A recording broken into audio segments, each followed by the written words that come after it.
আসসালামু আলাইকুম রহমতুল্লাহ। পাইকারি শপ বিডি.com আপনাদের স্বাগতম। এখন যে প্রোডাক্টটা দেখাচ্ছি এটা হচ্ছে একটা কফি ফোমার, রিচার্জেবল কফি ফোমার। প্রথমে এটাকে চাপ দিলাম, এই দেখেন এটা হচ্ছে প্রথম স্পিড, একটা হয়েছে। আরেকটা চাপ দিলে এটা অফ। এরপরে চাপ দিব, সেকেন্ড স্পিডে গেছে। আবার চাপ দিব, এটা অফ। এরপর চাপ দিব, থার্ড স্পিডে গেছে। এটা এইভাবে চলে। এটা চার্জিং ব্যাকআপটা মোটামুটি 30 মিনিট প্লাস পাবেন আপনি। যদিও আমার সকল ভিডিওতে এই ডিটেলসের ক্ষেত্রে আমি খুবই সতর্কতা অবলম্বন করি, সামান্য আমি কম বলি। এটা 1 ঘন্টার মতো পাওয়া যায়, আমি আধা ঘন্টা 1.5 ঘন্টা বলি। যাই হোক, এটার মধ্যে 3টা কালার অ্যাভেলেবেল আছে: green colour, paste colour, green colour, pink colour এবং কালো কালার মানে ব্ল্যাক। এই প্রোডাক্টটাই দেখেন, নর্মালি আমি বোঝানোর ক্ষেত্রে বলতেছি কতটুকু স্পিড, জাস্ট দেখেন।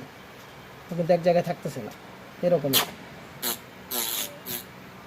এরকমই খুব হাই স্পিডের একটা প্রোডাক্টের কোয়ালিটিও ভালো।